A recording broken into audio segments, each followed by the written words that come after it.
वहीं नीतू कुमारी उम्र महज 29 साल, करीबन 3 साल पहले उसकी शादी अंगवाली गांव के विनोद रविदास से हुई थी। शादी के कुछ ही समय बाद दहेज की मांग को लेकर नीतू की जिंदगी नर्क बन गई। उसके बाद उसे जला दिया गया। क्या है पूरा मामला, चलिए आपको दिखाते हैं इस रिपोर्ट में। दहेज की आग में फिर जली एक और बेटी। गर्भ में पल रही जिंदगी फिर भी दरिंदगी। शादी के 3 साल बाद से शुरू हुई प्रताड़ना।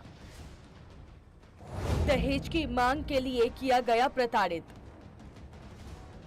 दहेज एक ऐसा जहर जो आज भी बेटियों की जिंदगी निगल रहा है। पेटरावा थाना क्षेत्र के अंगवाली गांव से एक दिल को झकझोर देने वाली खबर सामने आई है, जहां दहेज की भूख ने एक गर्भवती महिला की जान ले ली।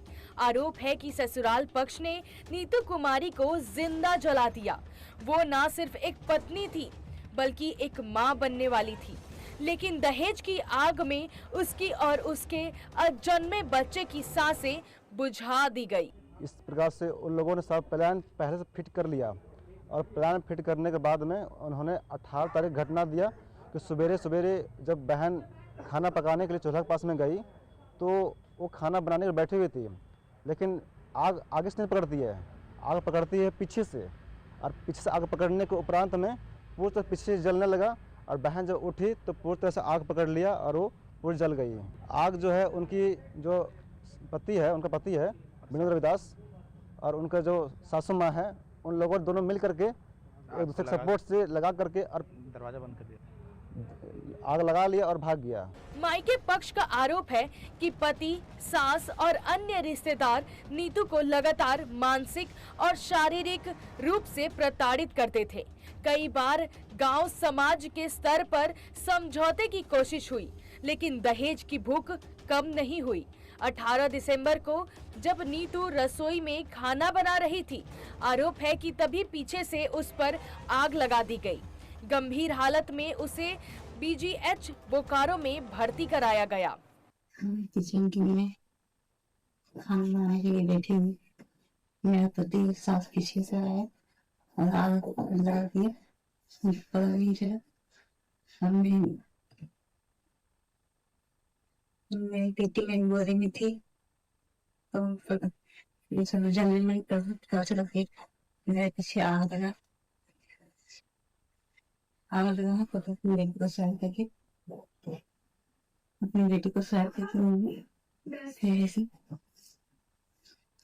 बाहर निकल के दौड़ी।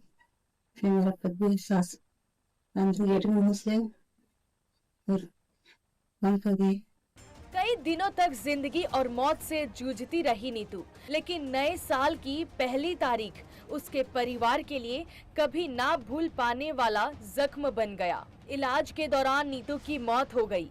मायके वालों ने पति विनोद रविदास, सास तेतरी देवी और मामा करूर रविदास पर मिलकर हत्या करने का आरोप लगाया है।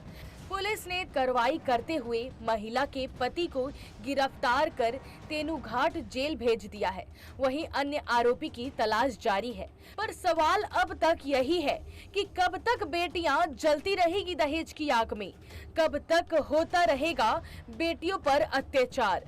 TV 45 के लिए बोकारो से मिथिलेश की रिपोर्ट।